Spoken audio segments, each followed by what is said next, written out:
بسم الله الرحمن الرحيم وبه نستعين وصلى الله وسلم على نبينا محمد وعلى آله وصحبه أجمعين أما بعد أعوذ بالله من الشيطان الرجيم بسم الله الرحمن الرحيم وما من دابة في الأرض إلا على الله رزقها ويعلم مستقرها ومستودعها كل في كتاب مبين حمد و صلات کے بعد عزیزان گرامی اور پردہ نشین قابل احترام مائیں اور بہنیں، سورہ ہود کی تلاوت آج ہم نے سماعت فرمائی۔ اللہ تعالی ہمارے اس قیام کو قبول فرمائے، ہمارے اس سننے کو قبول فرمائے اور ہماری بشری لغزشوں کو معاف فرمائے، اللہم آمین۔ اس سورہ کے اندر سب سے پہلے کئی ایک انبیاء کے واقعات کا ذکر آیا، انہی میں سے کچھ کا انشاءاللہ آپ کے سامنے ذکر ہوگا جو ہم سب کے لیے انشاءاللہ کارآمد اور مفید ہوگا۔ سورہ کا آغاز اللہ رب العالمین کے اس مقدس کتاب سے ہوئی کہ اللہ تعالیٰ نے کہا یہ کتاب ہے جس کے آیتوں کو مضبوط کیا گیا ہے، جس میں کسی قسم کی شک اور شبہے کی کوئی گنجائش نہیں ہے، نہ اس کے اندر کوئی ایسی چیز ہے کہ آدمی کہہ سکے کہ ہمیں یہ بات سمجھ میں نہیں آ رہی ہے۔ اس طرح سے قرآن کو واضح طور پر لوگوں کے سامنے بیان کر دیا گیا۔ ساتھ میں استغفار کی فضیلت بھی یہاں آئی ہے، وَاسْتَغْفِرُوا رَبَّكُمْ ثُمَّ تُوبُوا إِلَيْهِ يُمَتِّعْكُمْ مَتَاعًا حَسَنًا إِلَىٰ أَجَلٍ مُّسَمًّى، کہ اگر آپ اللہ سے اپنے گناہوں کے معافی مانگتے رہیں گے تو اللہ تعالیٰ آپ کو تھوڑی مہلت دے سکتا ہے، اللہ تعالیٰ آپ کو تھوڑی اور مہلت دے گا جس میں آپ اچھائیاں کریں گے، اللہ رب العالمین سے اپنے مزید گناہوں سے معافی مانگیں گے اور اللہ رب العالمین کو منانے کی کوشش کریں گے۔ رمضان کا مہینہ الحمدللہ ایک بہترین موقع ہے اللہ رب العالمین کو منانے کا، اس موقع کو ہاتھ سے نہ جانے دیں۔ استغفار کرتے رہیں، چلتے پھرتے کام کے اندر لگے ہوئے ہیں، پھر بھی اللہ رب العالمین سے اپنے گناہوں سے معافی مانگتے رہیں۔ اللہ رب العالمین ایک تو کہ آپ کی طرف سے یہ عمل اللہ کو بڑا پسندیدہ ہے، اور دوسری چیز آپ کو گناہوں سے صاف کرے گا اللہ رب العالمین، اور اس کی وجہ سے مزید نیکیوں کی، مزید اچھائیوں کی توفیق بھی دے گا۔ اس اعتبار سے یہ استغفار بڑی اہم چیز ہے۔ اس کے بعد 12ویں پارے کا آغاز ہوا جس میں اللہ تعالیٰ نے کہا کہ رزق کا مالک اللہ رب العالمین ہے۔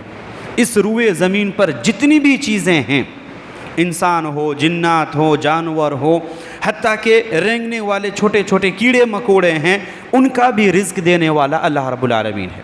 وہ جانتا ہے کس کو کتنی روزی ملے گی، کہاں ملے گی، اور اس کا انتظام کرنے والا بھی وہ ہے۔ آپ کو حیرت نہیں ہوتی ہے کہ ہم جب دنیا میں تھوڑا سا بڑے ہو جاتے ہیں، جہاں ہمیں رزق کے طرف سے، رزق کے تعلق سے کوئی پریشانیاں آنے لگتی ہیں، آپ اس بچے کے اوپر غور کیجئے جو ابھی دنیا میں نہیں آیا ہے، اس بچے پر غور کیجئے جو ابھی دنیا میں نہیں آیا ہے، اپنی ماں کے پیٹ کے اندر ایک اچھی خوشگوار زندگی گزار رہا ہوتا ہے، بڑی عیش اور مستی کے ساتھ وہ زندگی گزارتا، وہاں اسے کون کھانا دیتا ہے، اس کی روزی کون پہنچاتا ہے؟ اللہ رب العالمین۔ تو اس کے لیے رزق کے تعلق سے آپ زیادہ پریشان نہ ہوں، اللہ رب العالمین سے مانگیں، وہ اللہ رب العالمین آپ کو دے گا، اور آپ جب آئے بھی نہیں ہیں دنیا میں تب ہی آپ کے لیے حصے متعین کر دیے گئے ہیں۔ جب آپ 4 مہینے کے ہوئے تھے اپنے ماں کے پیٹ میں، اللہ تعالیٰ نے آپ کا حصہ وہیں پر لکھ دیا کہ وہ ایک فرشتے کو بھیجا جاتا جو روح پھونکتا ہے، اور اسے 4 باتوں کے لکھنے کا حکم دیا جاتا، ان میں سے ایک آپ کی روزی تھی، کہاں ملے گی، کتنی ملے گی، کیسے ملے گی، یہ ساری تفصیلات وہاں آپ کے سامنے ہیں۔ بس آپ کو وہاں تک پہنچنا ہے، محنت مزدوری یا آپ کے ہاتھ میں ہے، نتیجہ اللہ رب العالمین خود آپ کو دے گا۔ تو اس اعتبار سے رزق کے تعلق سے زیادہ پریشان نہ ہوں، کبھی اگر تنگی ہے تو اللہ رب العالمین کے اس فیصلے پر راضی رہیں، اپنی جو کمیاں ہیں ان کمیوں کو دور کریں۔ ایسا نہیں ہے کہ ہمیشہ ہمارا معاملہ اللہ رب العالمین پر چھوڑ دیں، صحیح ہو تو بھی، برا ہو تو بھی، حالانکہ اللہ رب العالمین نے کہا کہ بیچ بیچ میں آپ اپنے آپ کو چیک کریں کہ آپ سے کون سی بھول ہوئی ہے۔ یہ بھول یا تو آپ کی دنیاوی کوشش کی وجہ سے بھی ہو سکتی ہے کہ آپ نے غلط ڈائریکشن کے اندر محنت کی، یا جو اس کے رولز تھے آپ نے فالو نہیں کیے، اور ایک چیز ہو سکتی ہے کہ آپ اللہ رب العالمین کے فیصلے پر راضی نہیں ہوئے، کہیں عملی طور پر آپ نے کوئی غلطی کی تھی اور اس کی سزا یہاں اللہ رب العالمین نے دی۔ تو دونوں اعتبار سے آپ کو سوچنے کی ضرورت ہے۔ ہم میں سے جو لوگ کاروبار سے جڑے ہوئے ہیں ایک فکر پر غور کرتے ہیں کہ ہم سے اس لائن کے درمیان کہاں چوک ہوئی ہے۔ دوسری چیز جو اللہ کے حقوق سے متعلق ہیں ہم وہاں پر نہیں غور کرتے، حالانکہ وہ بھی چیز ہے کہ کسی غلطی کی وجہ سے آپ کو آنے والی روزی چھین لی جاتی ہے آپ سے، وہ آپ کے حصے میں تھی لیکن آپ سے غلطی ہوئی، کوئی نافرمانی کیے یا اللہ رب العالمین کو کسی وجہ سے آپ نے ناراض کیا اور وہ چیز آپ سے چھین لی گئی، تو اس موقع پر آپ اپنے آپ کی طرف غور کریں، اللہ کے فیصلے کے اوپر ناراضگی کا اظہار نہ کریں۔ یہی وجہ ہے کہ جب انسان کو خوشی ملتی ہے تو اللہ کو بھول جاتا ہے، جب انسان کو خوشی ملتی ہے اللہ کو بھول جاتا ہے، اور جب غم آتا ہے اس کی زندگی میں پریشانیاں، تو اللہ رب العالمین نے کہا لذو دعاء عریض، لمبی چوڑی دعائیں کرنے لگتا ہے اللہ رب العالمین کے سامنے۔ اس آیت کریمہ کے اندر بھی یہاں ابتدائی آیات کے اندر اللہ رب العالمین نے اس بات کا بھی ذکر کیا کہ یہ انسان کی طبیعت ہے، اس کا مزاج ہے کہ جب سکون ملتا ہے تو اللہ رب العالمین کو بھول جاتا ہے، حالانکہ اس موقع پر اللہ کا شکر ادا کرنا چاہیے تھا، اس موقع پر اللہ کا شکر ادا کرنا چاہیے تھا، اللہ تعالیٰ اور بڑھا کر کے آپ کو دیتا، لیکن آپ نے ناشکری کی، جو تھا وہ بھی چھین لیا اللہ تعالیٰ۔ تو اس کے لیے جو آپ کی زندگی میں اچھائیاں ہیں اس پر اللہ کا شکر ادا کریں اور ان کو کیسے بہتر بنایا جائے اس کے تعلق سے فکر کریں۔ نبی علیہ السلام کی اس امت کے تعلق سے کتنی فکر تھی، کتنا زیادہ آپ حریص تھے کہ زیادہ سے زیادہ لوگ دین اسلام میں داخل ہوں اور جہنم سے بچ جائیں۔ اللہ رب العالمین نے اس کا ذکر کیا فَلَعَلَّكَ تَارِكٌ بَعْضَ مَا يُوحَى إِلَيْكَ وَضَائِقٌ بِهِ صَدْرُكَ أَن يَقُولُوا لَوْلَا أُنزِلَ عَلَيْهِ كَنْزٌ۔ مشرکین مکہ نے آپ سے مطالبہ کیا کہ بڑا خزانہ آپ کے ساتھ کیوں نہیں ہے، اگر آپ صحیح میں رسول ہیں تو آپ کے ساتھ بڑا خزانہ کیوں نہیں ہے، کوئی فرشتہ آپ کے ساتھ کیوں نہیں آیا، اگر آپ کے پاس یہ دونوں چیزیں ہوتی تو ہم آپ کو نبی مان لیتے۔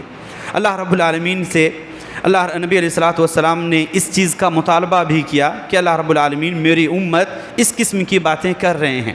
اللہ تعالیٰ نے کہا ایسا لگ رہا ہے کہ ان کے دباؤ کی وجہ سے آپ وحی کا کچھ حصہ بھول نہ جائیں یا اسے چھوڑ نہ دیں، آپ کی اتنی فکر کہ کسی بھی طریقے سے یہ لوگ ایمان لے آئیں۔ حالانکہ اس آیت کریمہ کے دو اینگل ہیں، لوگوں نے غلط مفہوم لیا اس سے۔ دو اینگل اس طور پر کہ آیت کریمہ کے اندر ہے کہ ان کے اس ڈیمانڈ کی وجہ سے وحی کا کچھ حصہ چھوڑ نہ دیں، اس چھوڑنے سے نعوذ باللہ نبی علیہ السلام کے اوپر خیانت کی طرف اشارہ کیا گیا لوگوں کی طرف سے۔ تو یہ بڑا خطرناک مرحلہ ہے، تو یہ مرحلہ نہیں ہے۔ آپ نبی کی حرص دیکھیں، ان کی آرزو دیکھیں کہ کتنے لوگ میری وجہ سے اسلام قبول کریں، اور اس کے لیے اگر اللہ رب العالمین سے ڈیمانڈ بھی کرنا پڑے تو بھی اس کے لیے تیار ہو گئے۔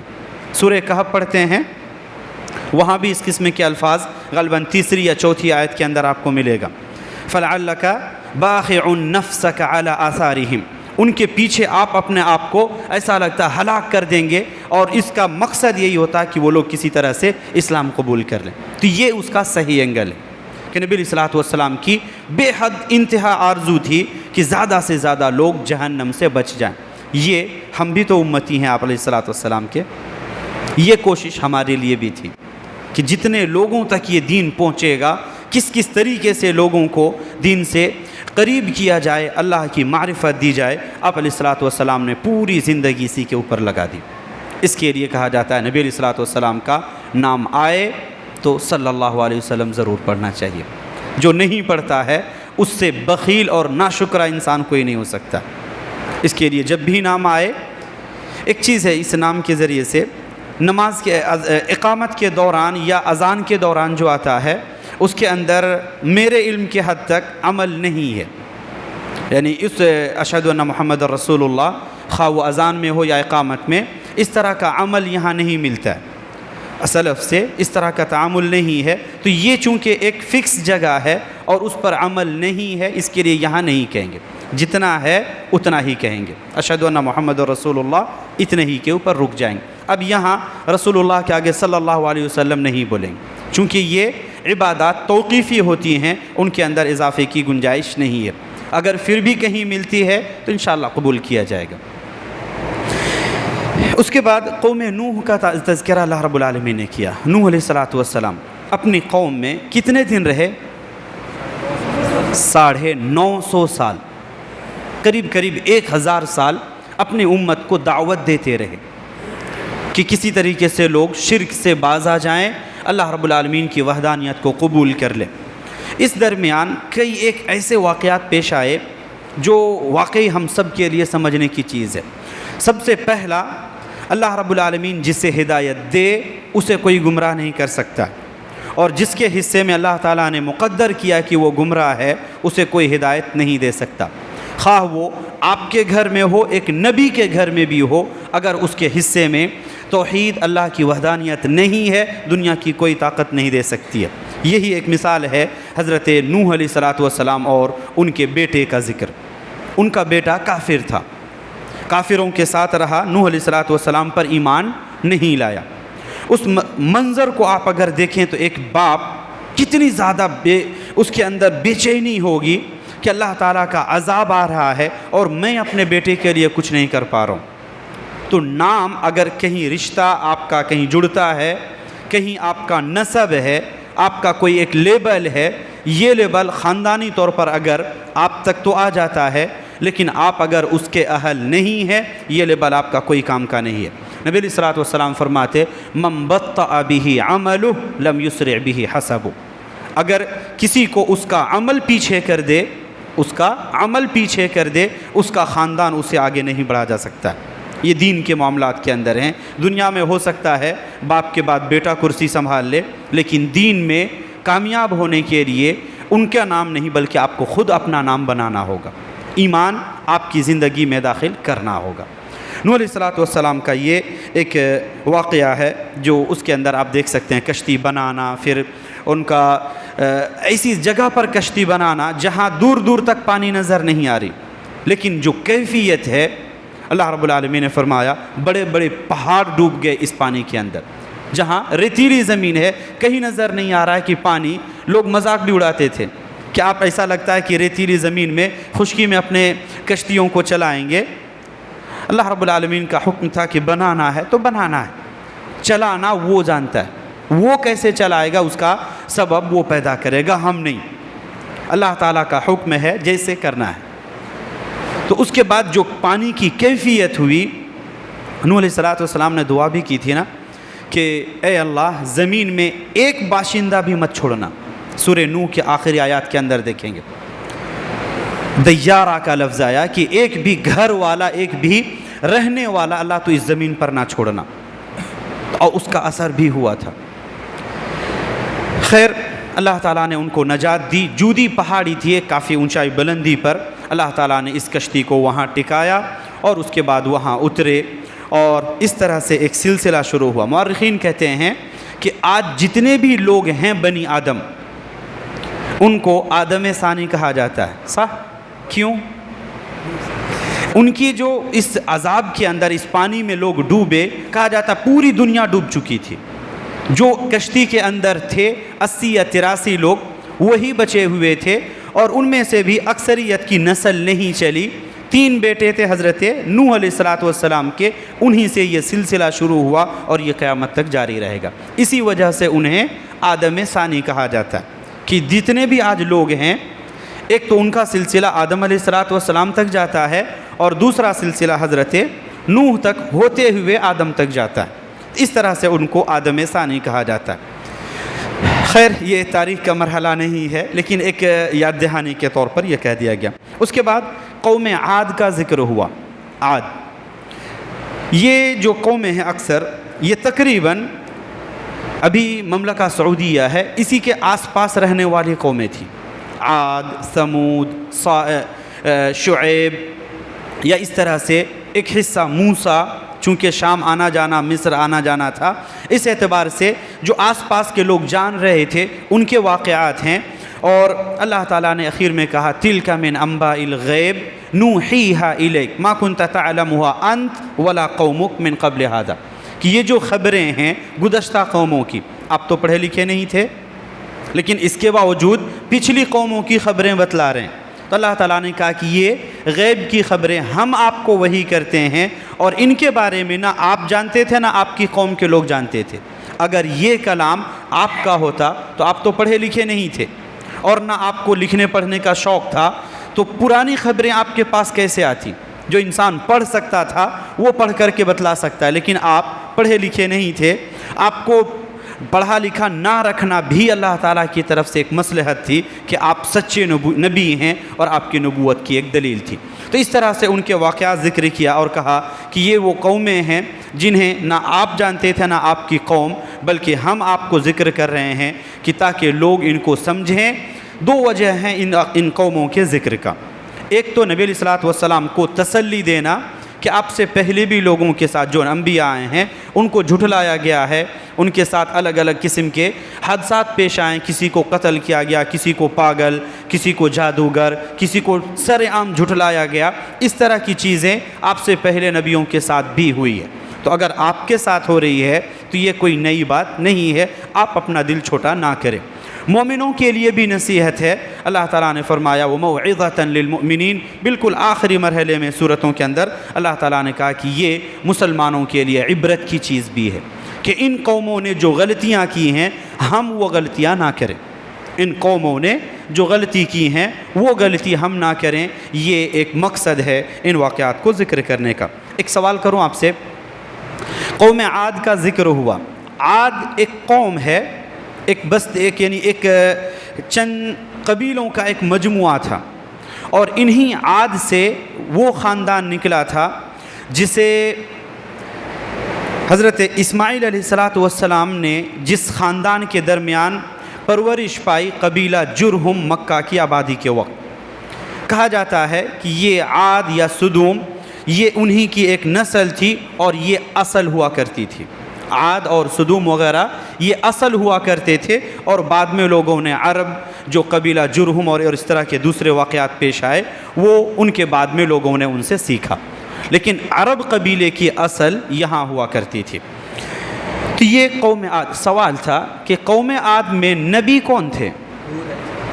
جی حضرت ہود علیہ السلام، اسی لیے انہیں قوم ہود بھی کہا جاتا ہے۔ سورہ ہم پڑھ رہے ہیں سورہ ہود، چونکہ ان کا واقعہ یہاں پر ذکر ہے، ہود علیہ السلام۔ تو یہ ہے قوم عاد۔ ان کے بعد قوم ثمود کا ذکر ہوا جن کے نبی تھے حضرت صالح علیہ السلام۔ ان کے بعد حضرت ابراہیم کا ذکر ہوا۔ قوم ابراہیم نہیں آتا ہے، لیکن ابراہیم علیہ السلام کی دو زندگی ہے۔ آج تھوڑا سا تاریخی ہو جا رہا ہے کیا؟ حضرت ابراہیم علیہ السلام کی دو زندگی ہے، ایک ہجرت سے پہلے اور ایک ہجرت کے بعد۔ ہجرت سے پہلے عراق کے اندر رہا کرتے تھے، پیدائش ان کی وہیں ہوئی تھی، اور نمرود کا واقعہ جو الم تر الی الذی حاج ابراہیم فی ربہ ان آتاہ اللہ الملک، جو نمرود کے ساتھ واقعہ پیش آیا تھا وہ عراق کے اندر پیش آیا تھا، اور اسی میں آگ میں ڈالنے کا واقعہ بھی یہیں پیش آیا تھا عراق کے اندر۔ اس کے بعد جب ہجرت کی اجازت ملی تب حضرت ابراہیم علیہ السلام کہاں گئے؟ فلسطین، مسجد اقصی جہاں ہے۔ ایک جگہ تھی کنعان، ایک جگہ تھی کنعان، ابھی فی الحال فلسطین کے علاقے کے اندر وہ پڑتا ہے کنعان، اور اسی کے بالکل متصل یہ مسجد اقصی بعد کے زمانے میں بنائی گئی تھی۔ تو یہ ہے حضرت ابراہیم کی ہجرت کی جگہ، وہاں جا کر کے رہے، اور وہیں اللہ رب العالمین نے حضرت اسماعیل علیہ السلام بھی دیا اور حضرت اسحاق بھی دیا، اور ان کے بعد حضرت یعقوب بھی اللہ رب العالمین نے دیا۔ تو یہ ابراہیم علیہ السلام کی دو زندگی، لیکن جس چیز کا یہاں ذکر ہے وہ ہجرت کے بعد کا ذکر ہے، جہاں وہ کنعان کی زمین کے اندر جا کر کے بسے تھے۔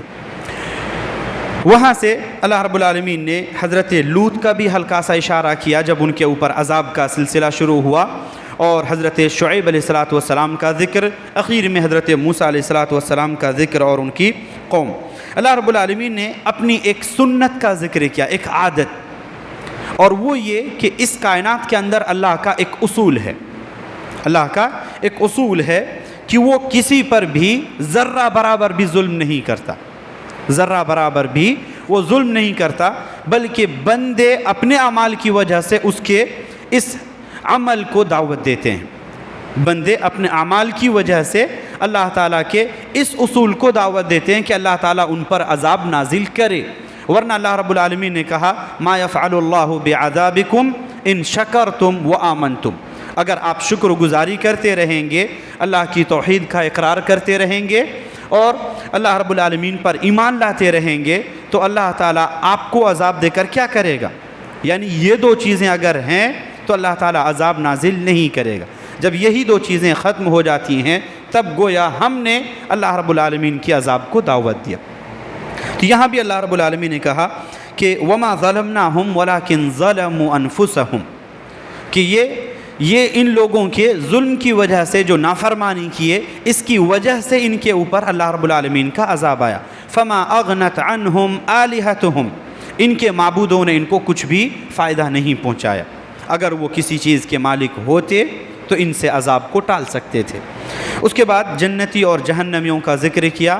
ظاہر سی بات ہے کہ جو اللہ کی بات مانیں گے وہ جنت میں جانے کے مستحق ہوں گے، اور جو نہیں مانیں گے وہ اللہ تعالیٰ کی سزا اور جہنم کے مستحق بنیں گے. اخیر میں اللہ تعالیٰ نے کہا کہ قوم کے اندر یہ ایک بڑا اہم مسئلہ ہے. قوم کے اندر اگر کہیں برائی ہو رہی ہو، سب لوگوں کی ذمہ داری ہے کہ مجموعی طور پر کم از کم کچھ لوگ ہوں جو اس برائی کو روکنے کی کوشش کریں. اگر کہیں غلطی ہو رہی ہے تو سب کی مجموعی طور پر کم از کم کچھ لوگ ایسے ہونے چاہیے جو اس برائی کو روک سکیں، اور اگر نہیں کرتے ہیں تو وہ اللہ تعالیٰ کے عذاب سے وہ دوچار ہوں گے. عذاب سے مراد گزشتہ قوموں کی طرح سے عذاب تو نہیں آئے گا، البتہ اللہ تعالیٰ آپس میں ہی لڑا کر کے رکھ دے گا. نہیں ہے ایسی کیفیت، یہ کیفیت ہے. جو گزشتہ قوموں کے اندر عذاب آئے اس طرح سے تو یہ اس قوم پر عذاب نہیں آئے گا. آپ پر نبی علیہ الصلوۃ والسلام کا احسان ہے. نبی علیہ الصلوۃ والسلام نے دعا کی تھی اللہ رب العالمین سے کہ اے اللہ، جیسے گزشتہ قوموں کے درمیان بات نہ ماننے کی وجہ سے تیرا عذاب آیا ہے، اس طرح سے اس امت میں عذاب نازل نہیں کرنا. اللہ رب العالمین نے کہا آپ کی دعا قبول ہے. لیکن دو چیزیں ایسی تھیں کہ اللہ تعالیٰ نے کہا کہ یہ چیزیں نہیں ہوں گی، امت میں ضرور بھی ضرور ہوں گی. ان میں سے ایک یہ کہ اللہ تعالیٰ آپس میں لڑا کر کے رکھے گا، اور آپس میں لڑنا یہ خود ایک عذاب ہے. نبی علیہ الصلوۃ والسلام نے فرمایا الفرقۃ عذاب، الفرقۃ عذاب، آپس میں اختلاف ہونا یہ خود ایک عذاب کی قسم ہے. لیکن وہ عذاب نہیں جو گزشتہ قوموں کے اندر پورا صاف کر دیا گیا، ایسا نہیں ہوگا.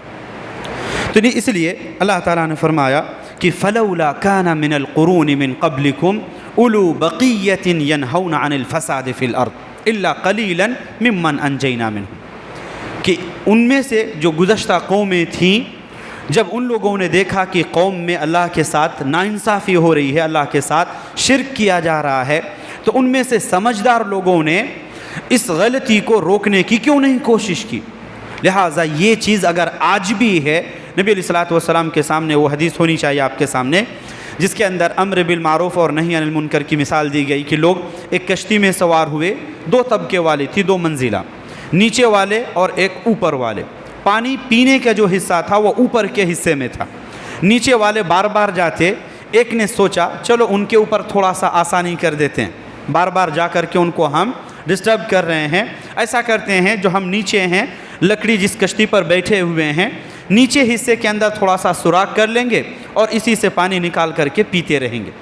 نبی علیہ الصلوۃ والسلام نے فرمایا کہ اگر ان سوراخ کرنے والوں کو نہ روکا جائے تو پھر پوری کشتی ڈوب جائے گی. یہی معاملہ ہوتا ہے کہ اگر کہیں کمی ہو رہی ہے قوم کے اندر، اگر جانتے ہوئے بھی آپ اسے نہیں روکتے ہیں تو یہ پوری قوم کے ہلاکت کا سبب بنے گی. جیسے وہاں کشتی ڈوبنے والی تھی، یہاں بستی ڈوب جائے گی آپ کی. اس کے لیے جو بھی غلطیاں ہیں ان چیزوں کے اوپر تھوڑا توجہ دینے کی ضرورت ہے. اللہ تعالیٰ سے دعا کریں وہ ہم تمام لوگوں کو قرآن کریم سمجھنے، اس کے مقصد کو سمجھنے کی اللہ تعالیٰ ہمیں توفیق عطا فرمائے. جو احکام ہیں انہیں سمجھنے اور ان پر عمل کرنے کی توفیق عطا فرمائے. الہ العالمین جو غلطیاں گزشتہ قوموں نے کی اور جس مقصد سے تو نے ان کے واقعات ذکر کیے ہیں وہ غلطی ہم نہ کریں. اللہ تعالیٰ ہمیں توفیق عطا فرما. الہ العالمین ہماری جو لغزشیں ہیں، خطائیں ہیں، اللہ تعالیٰ تو معاف کرنے والا، ہمارے لغزشوں کو معاف فرما، ہمارے حسنات کو قبول فرما. جو بے روزگار ہیں اللہ تعالی حلال روزی انہیں عطا فرما، جو مقروض ہیں ان کی قرض کی ادائیگی کے لیے راستہ ہموار فرما، جو بے اولاد ہیں صاحب اولاد نیک اولاد سے نعمت سے نواز دے الہ العالمین، جو عفاف چاہتے ہیں اپنی پاک دامنی چاہتے ہیں اللہ تعالیٰ ان کا جوڑا بھی بنا دے تاکہ ان کے دین کا محافظ ہوں اور ان کے دین کے اوپر ان کا تعاون کر سکیں الہ العالمین۔ جو ہمارے بچے ہیں اللہ تعالیٰ ان کے دین، ان کے ایمان، ان کے عقیدے کی حفاظت فرمائے، جب تک ہمیں زندہ رکھے ایمان اور اسلام کے ساتھ زندہ رکھے، اور جب ہمارا خاتمہ ہو خاتمہ بالخیر فرما آمین۔ اقول قولی ھذا واستغفر اللہ لی ولکم ولسائر المسلمین واستغفروہ من کل ذنب انہ هو الغفور الرحیم۔